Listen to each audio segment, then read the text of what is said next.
घंटे भर बादलों के संग चलती हुई सुकन्या में विचित्र सा स्फुरण प्रस्फुटित हो रहा था। पहाड़ों की खूबसूरती में चार चांद लग जाते हैं जब बादल बिल्कुल पास से गुजरते हों या साथ साथ चलते हों। वो चली जा रही थी। समय व्याकुल सा था, लम्हे स्तब्ध से थे। लंबे चिनार के दरख्त उसे झुककर देखने की कोशिश कर रहे थे।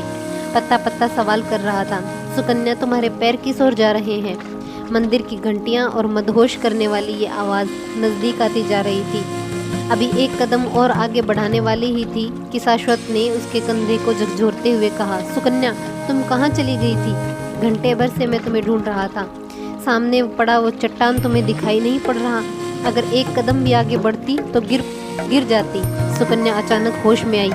ये आवाज़, शाश्वत देखो ना, कोई बहुत सुंदर भजन गा रहा है। क्या तुम्हें सुनाई दे रहा है? हाँ मैं सुन रहा हूँ। मंदिर के ऊपर स्पीकर लगा हुआ है, इस कारण ये आवाज़ चारों तरफ गूंज रही है। चलो ना उस मंदिर में, मैं वहाँ जाना चाहती हूँ। सुकन्या ने कहा, कल चलेंगे, अभी हमें एक सप्ताह यहाँ रहना है। जल्दी ही शाम ढलने वाली है। पहाड़ों पर दिन जितने खूबसूरत होते हैं, शाम उतनी ही भयानक होती है, शाश्वत ने कहा। दूसरे दिन शाश्वत और सुकन्या दोनों मंदिर गए। उन्होंने देखा सामने मंच पर एक लड़की माइक पर भजन गा रही थी। उसने अपनी आवाज़ से सभी को मंत्रमुग्ध कर रखा था। भजन खत्म होने के बाद सुकन्या अवाक रह गई। श्याम वर्ण की साधारण सी उस लड़की को कुछ लोगों ने सहारा देकर उसे मंच से उतारा और फिर वही व्हीलचेयर पर बिठाकर उसे ले गए। सुकन्या रात में सो नहीं पाई।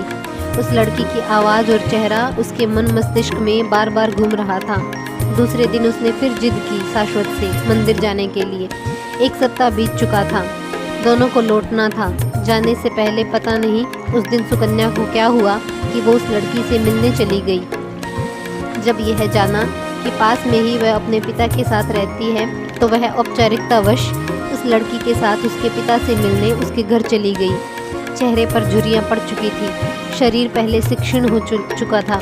कुर्सी पर बैठे उस वृद्ध व्यक्ति को पहचानने में शाश्वत और सुकन्या को एक पल भी नहीं लगा। ये वही डॉक्टर था जिसकी देखरेख में उसकी बेटी पैदा हुई थी और जिसके केबिन के बाहर उसे छोड़कर वो दोनों चले गए थे। दोनों का शरीर शिथिल पड़ चुका था, चेतना शून्य हो गई थी। वह वृद्ध व्यक्ति भी अवाक था। उसकी याददाश्त अभी कमज़ोर नहीं हुई थी। परंपराओं और रूढ़िवादियों में जकड़े गांव के एक संभ्रांत परिवार में सुकन्या का विवाह हुआ था। विवाह के 5 सालों तक कोई संतान नहीं होना और फिर अचानक गर्भ ठहर जाना सुकन्या के जीवन में यंत्रवत चल रहा था। ससुराल के तानों और पुत्र की अपेक्षा ने सुकन्या के जीवन को अभिशप्त बना डाला था। मानसिक यंत्रणा झेलते झेलते वो जर्जर हो चुकी थी। शाश्वत अपनी 1000 अच्छाइयों के बाद भी परिवार का विरोध नहीं कर पाया था। और फिर 9 महीने बाद वो अंतहीन रात आई जब डॉक्टर ने बताया कि बेटी हुई है। यह सुन सुकन्या का शरीर अभी कांप ही रहा था कि नर्स बच्ची को लेकर केबिन में आई। उसे देखकर सुकन्या और शाश्वत होश खो बैठे। एक तो बेटी, ऊपर से अपंग और कुरूप। इस क्रूर माता पिता को देख उस दिन बादल भी चित्कार उठा था। प्रकृति भी विलाप कर रही थी। तेज़ बारिश और आंधी तूफान में केबिन के बाहर उस बच्ची को छोड़कर शहर से गांव भाग जाना और सभी को यह बताना कि मरा हुआ बेटा पैदा हुआ था, यह देखकर विधाता भी हतप्रभ थे अपने द्वारा गढ़े इन 2 मानवों को देखकर। साथ ही यह कैसा वहशी परिवार होगा जिसका सीना मरे हुए बेटे के लिए गर्व से चौड़ा हो गया था। और फिर उस दिन से लेकर आज तक सुकन्या की हर रातें उसी रात की तरह हर रोज़ तूफान लेकर आती है। मानसिक रूप से बीमार सुकन्या को डॉक्टर की सलाह पर शाश्वत हमेशा उसे पहाड़ों पर घुमाने ले जाता था। तुम लोग तो इस बच्ची को छोड़कर चले गए थे, किंतु मैं इस बच्ची का रुदन नहीं झेल पाया। मेरी भी कोई संतान नहीं थी, किंतु मुझ में और तुम लोगों में यही अंतर है कि मैंने इसे ईश्वर का वरदान समझा और तुम लोगों ने शाप समझकर इसे त्याग दिया था।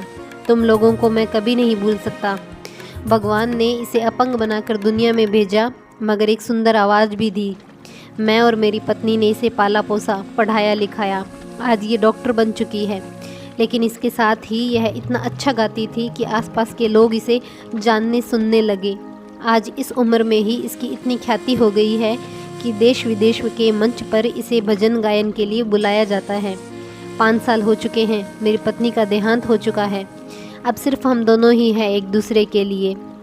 यहाँ के मंदिरों में बुलाया गया था, इसी कारण मैं इसे लेकर यहाँ आया।